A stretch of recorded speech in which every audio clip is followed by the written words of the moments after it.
भाव रखें। आइए अब सबसे चौथा प्राणायाम जो मैंने बोला था, 4 प्राणायाम आज के, उनमें अनुलोम विलोम। अनुलोम विलोम का मतलब उल्टा उल्टा। ये एक ऐसा प्राणायाम है जिससे हमारे शरीर की करोड़ों नस नाड़ियाँ बताई गई हैं हमारे शरीर में, तो पूरी शुद्ध होती हैं। जब पूरी नस नाड़ियाँ हमारी शुद्ध हो जाएंगी, परिशुद्ध हो जाएंगी, तो हमारे को किसी प्रकार की भी बीमारी नहीं रहती है। हमारे शरीर के सभी अंग अपना कार्य क्षमता पूर्वक पूरी पावर से करते हैं, हमें किसी भी बीमारी को पास में नहीं आने देते। ये मन में भाव रखिए। हमारे जितने भी हैं, फेफड़े हैं, लीवर है, किडनी है, सब हमारा स्वस्थ होता है। हमारी छोटी आग, बड़ी आग, सब स्वस्थ होता है। पूरे शरीर का जो सूक्ष्म शरीर है, हमारा अदृश्य शरीर है, जो सॉफ्टवेयर कह लीजिए इसको, पूरा स्वस्थ होता है। गाड़ी का इंजन एकदम स्वस्थ हो जाता है और हमें किसी प्रकार की बीमारी नहीं लगती। आइए अनुलोम विलोम, कम से कम इसको भी अनुलोम विलोम आप सबसे पहले, अगर ये वायु से संबंधित है प्राणायाम, श्वासों का सहारा लेना पड़ता है, तो आप इसको वायु मुद्रा में बना लीजिए। ऐसे बिल्कुल साथ वाली उंगली का अंगूठे के बिल्कुल मूल में लगा दीजिए और ऐसे दाईं नासिका को, राइट जो हमारी नोज है उसको बंद कीजिए अंगूठे से। हाथों के सामने बिल्कुल ऐसे होना चाहिए कि जब हम श्वास छोड़ें तो किसी चीज़ से टकराए नहीं। कोहनी हमारी ज़्यादा ऊपर नहीं होनी चाहिए, नहीं तो जल्दी हम थक जाएंगे। इस प्रकार रखिए और लंबा गहरा श्वास बाई नासिका से, यानी कि लेना है हमने, लेकिन राइट को हमने पहले अंगूठे से बंद करना है। इसको कहते हैं हम सूर्य नासिका और इसको कहते हैं चंद्र नासिका। ईड़ा नाड़ी, पिंगला नाड़ी। ईड़ा का मतलब चंद्र नासिका, और गर्मियों में तो हमें खासकर सूर्य नासिका को बंद कीजिए और चंद्र नासिका से शुरू करना चाहिए। पहले मंद गति से कीजिए, फिर मध्यम गति से, फिर अपने गति को बढ़ाइए, लयबद्ध कीजिए। आंखें बंद, कमर गर्दन सीधी, कोई भी इधर उधर का ध्यान नहीं होना चाहिए। पूरा ध्यान हमारा अपने प्राणायामों का, अपनी ऑक्सीजन बढ़ाने का।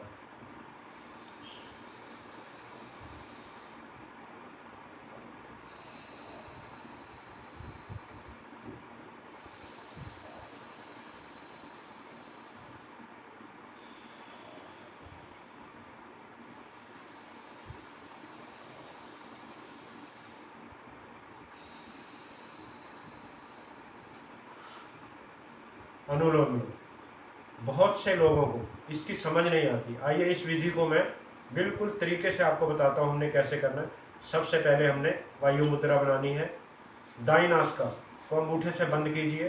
कोहनी हमारी इस पोज में रहनी चाहिए, ना ज़्यादा नीचे ना ज़्यादा ऊपर। इस पोज में रखिए और श्वासों को भरना है।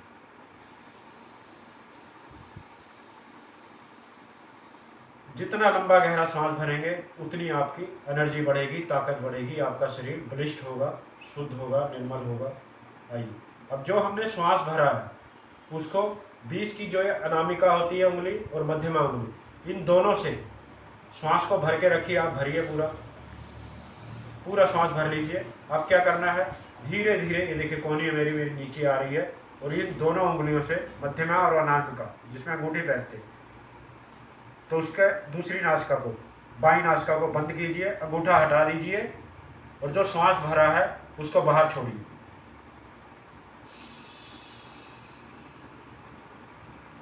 श्वास छोड़ दिया जो हमने भरा था, यहीं से आपने दोबारा श्वास भरना है।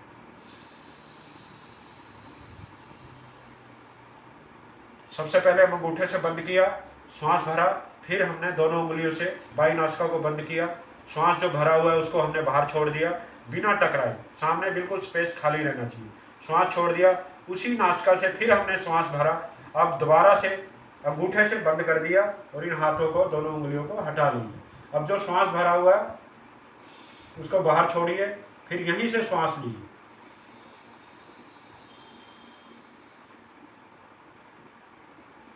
ये आपकी एक प्रक्रिया होगी। देख लीजिए, एक प्रक्रिया में आपको एक क्रिया जो है, एक इसका जो चरण है उसको पूरा करके दिखाता हूँ आपको। सीधा बैठिए, आंखें बंद, किसी भी प्रकार का मन की चंचलता पर काबू कीजिए, मेरुदंड सीधा। आइए शुरू करते हैं अनुलोम विलोम।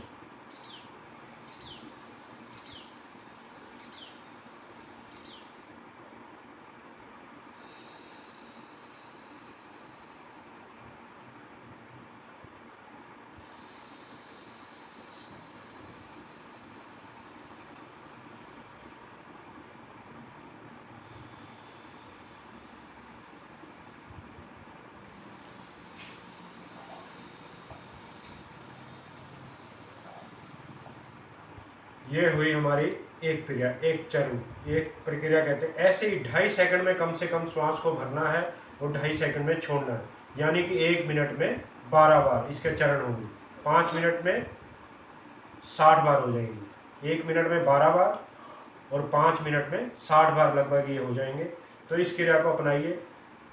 ये हुए हमारे आज के 4 प्राणायाम, जिनका आपकी ज़िंदगी में बहुत ज़रूरत है। आजकल के समय में आप देख लीजिए ऑक्सीजन के लिए कैसे हाहाकार मचा हुआ है। उसी ऑक्सीजन को आप अपने प्राणायामों के द्वारा अपने शरीर में जो भी आपके रोग है, बिना कोई दवाई बाहर से लिए, बिना इंजेक्शन लिए, बिना कोई हार्मोन्स बाहर से डाले, साल्ट वगैरह जो भी चीज़ है, केमिकल्स वगैरह, उनको बाहर से आपको डालने की अपने शरीर में ज़रूरत नहीं पड़ेगी। आपके भीतर ही सब कुछ है, उसे जागरूक कीजिए, उत्पन्न कीजिए। अब प्राणायामों के बारे में थोड़ा सा आपको बता दूं। हमारे शास्त्रों में, उपनिषदों में सब जगह लिखा है, आज ये मैं नहीं बता रहा या कोई ऋषि मुनि नहीं है, पहले से भगवान श्री कृष्ण को योगेश्वर कहा जाता है, योगी राज कहा जाता है। उन्होंने भी गीता में लिखा है, क्या लिखा है? गीता अध्ययनशीलस्य प्राणायाम प्रस्य च नैव संति ही पापानि पूर्व जन्म कृतानि च। अर्थात गीता तो पढ़नी चाहिए हमें, उसके साथ साथ जो आदमी प्राणायाम प्रस्य च, जो आदमी रोज प्राणायाम करता है, प्राणायामों में तत्पर रहता है, उसके इस युग के, इस जन्म के ही पाप नहीं, व्याधियां, मल दोष जो हैं वो पूर्व जन्म के भी सुधर जाते हैं, ठीक हो जाते हैं, ऐसा कहा गया। और भी बहुत कुछ कहा गया। येन जीवति जीवोयम निर्जीवो यम बिना बहद स प्राण इति व्याख्याति वायु क्षेत्र चरय परे।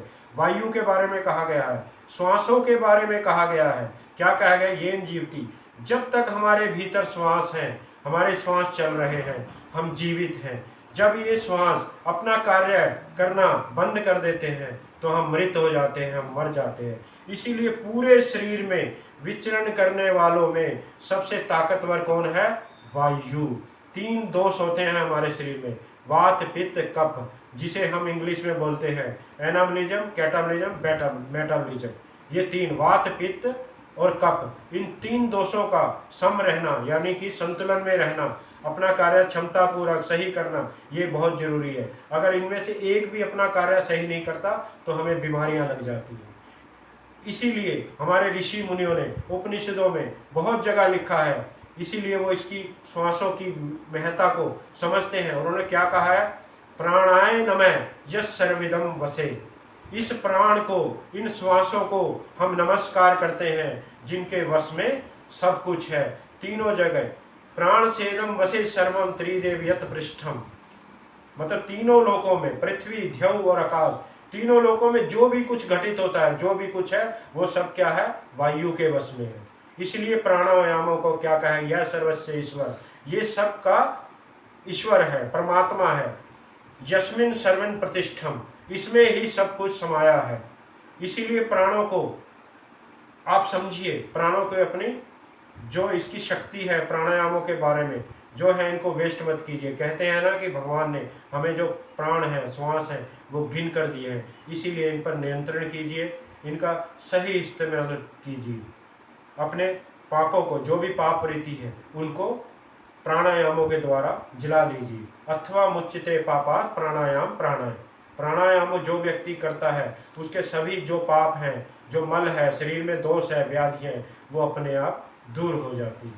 आइए ज़्यादा ना कहते हुए यहीं पे अपनी वाणी को मैं विश्राम दूंगा और आप सभी से निवेदन करूंगा कि इस समय क्या, हमेशा के लिए इसको अपनी आदत बना लीजिए, अपनी दिनचर्या में शामिल कीजिए और रोज़ कम से कम 10 मिनट तो अपने शरीर को जरूर दीजिए। अच्छे अच्छे जो योगी हैं, जो कोच हैं, इसके एक्सपर्ट हैं जो इन चीज़ों में, वो आपको हमेशा उनकी वीडियो देखे तो आप कहते हैं कि कम से कम अपने शरीर को 1 घंटा जरूर दीजिए। नहीं तो अगर आपने अपने शरीर को 1 घंटा नहीं दिया तो अंत समय में आप नहीं चलोगे, आपकी दवाइयाँ चलेंगी। ये जो सोफ़ा सेट है, टीवी सेट है, इतने बड़े बड़े अच्छे डिनर सेट हम लेते हैं, जब तक आपका माइंड सेट नहीं है, इन चीज़ों का कोई फ़ायदा नहीं है। अगर मेरा वीडियो पसंद आए तो प्लीज़ सब्सक्राइब जरूर कीजिए, अगर कोई कमेंट हो तो कमेंट जरूर कीजिए और लाइक जरूर कीजिए।